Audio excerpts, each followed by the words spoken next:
ಸ್ನೇಹಿತರೆ, ಲಾ ಪಾಯಿಂಟ್ಗೆ ಸ್ವಾಗತ. ಈ ಒಂದು ಆಸ್ತಿ ವರ್ಗಾವಣೆ ಅಥವಾ ಒಬ್ಬರ ಮೂಲಕ ಇನ್ನೊಬ್ಬರಿಗೆ ಆಸ್ತಿಗೆ ಹೇಗೆ ಬರುತ್ತೆ ಅನ್ನೋದ್ರ ಬಗ್ಗೆ ನಾವು ಭಾಳಷ್ಟು ವಿಚಾರಗಳನ್ನು ಚರ್ಚೆ ಮಾಡ್ತಾ ಇದ್ವಿ.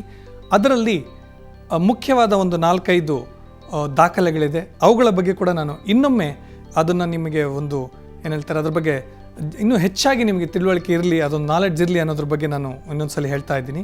ಈ ಆಸ್ತಿಗಳು ಒಂದು ಸೇಲ್ ಡೀಡ್ ಅಲ್ಲದೆ ಕೂಡ ಇನ್ನಿತರ ದಾಖಲೆಗಳ ಮೂಲಕ ಒಬ್ಬರಿಂದ ಇನ್ನೊಬ್ರಿಗೆ ಬರೋ ಸಾಧ್ಯತೆ ಇದೆ. ಅದೇ ಗಿಫ್ಟ್ ಡೀಡ್ ಅಂತ ಹೇಳ್ತೀವಿ, ಅಥವಾ ರಿಲಿಂಕ್ವಿಶ್ ಡೀಡ್ ಅಂತ ಹೇಳ್ತೀವಿ, ಪಾರ್ಟಿಷನ್ ಡೀಡ್ ಅಂತ ಹೇಳ್ತೀವಿ. ಅದ್ರ ಮೂಲಕ ಕೂಡ ಬರ್ಬೋದು.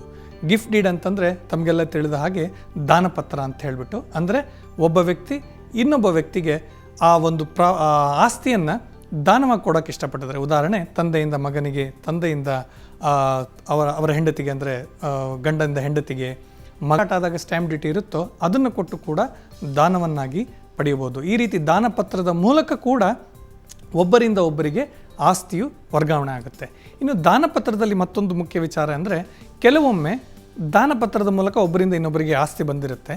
ಆದರೆ ಆದ ನಂತರ ಅದರಲ್ಲಿ ಏನೋ ಕಾರಣಗಳಿಂದ, ಅವರ ಕೌಟುಂಬಿಕ ಕಾರಣಗಳಿರ್ಬೋದು, ಪರ್ಸನಲ್ ಪ್ರಾಬ್ಲಮ್ಸ್ ಇರ್ಬೋದು, ಹಾಗಾಗಿ ಅದರಿಂದ ಅವರೇನು ಹೇಳ್ತಾರೆ, ಈ ದಾನಪತ್ರ ರದ್ದು ಮಾಡಬೇಕು ಅಂತ ಹೇಳ್ಕೊತಾರೆ.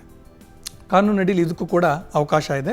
ಆದರೆ ಇವರು ಯಾರು ದಾನ ಕೊಟ್ಟರು, ಯಾರು ದಾನ ತಗೊಂಡ್ರು, ಅವರಿಬ್ಬರು ಮತ್ತೆ ಕೂಡ ಈ ಸಬ್ ರಿಜಿಸ್ಟ್ರಾರ್ ಮುಂದೆ ಬಂದು ಆ ವಿವರಗಳನ್ನು ಒಳಗೊಂಡ ದಾನಪತ್ರ ರದ್ದತಿ ಪತ್ರ, ಕ್ಯಾನ್ಸಲೇಷನ್ ಡೀಡ್ನ ನಾವು ಎಕ್ಸಿಕ್ಯೂಟ್ ಮಾಡಬೇಕಾಗುತ್ತೆ. ಅದರಲ್ಲಿ ಬಹಳ ವಿವರವಾಗಿ ಬರೀಬೇಕಾಗುತ್ತೆ.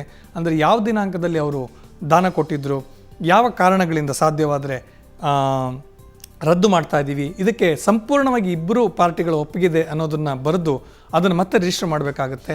ಹಾಗೆ ಮಾಡಿದಾಗ ಈ ರೀತಿಯಾಗಿ ಕೊಟ್ಟಂಥ ಒಂದು ದಾನಪತ್ರ ಕ್ಯಾನ್ಸಲೇಷನ್ ಆಗುತ್ತೆ. ನಾನು ಈ ಮುಂಚೆ ಎನ್ಕಂಬರೆನ್ಸ್ ಸರ್ಟಿಫಿಕೇಟ್ ಅನ್ನೋದ್ರ ಬಗ್ಗೆ ಮಾತಾಡಿದ್ದೆ ಸ್ನೇಹಿತರೆ. ಹಾಗಾಗಿ ಈ ರೀತಿಯ ಪ್ರಕ್ರಿಯೆಗಳೆಲ್ಲವೂ ಕೂಡ ಆ ಎನ್ಕಂಬರೆನ್ಸಲ್ಲಿ ಬರುತ್ತೆ. ಹಾಗಾಗಿ ಈ ನಮ್ಮ ಆಸ್ತಿ ವಿಚಾರದಲ್ಲಿ ಪ್ರತಿಯೊಂದು ದಾಖಲೆಗಳು ಬಹಳಷ್ಟು ಮಹತ್ವಪೂರ್ಣ ಅನಿಸುತ್ತೆ. ಹಾಗಾಗಿ ದಾನಪತ್ರದ ಮೂಲಕ ಕೂಡ ಆಸ್ತಿ ಬರ್ಬೋದು. ಅದನ್ನು ರದ್ದು ಮಾಡೋದ್ರ ಮೂಲಕ ಕೂಡ ಮತ್ತೆ ಪುನಃ ಯಾವ ವ್ಯಕ್ತಿ ದಾನ ಕೊಟ್ಟಿದ್ರು ಅವರಿಗೆ ಮತ್ತೆ ವಾಪಸ್ ಹೋಗುವಂಥ ಸಾಧ್ಯತೆಗಳಿರುತ್ತೆ.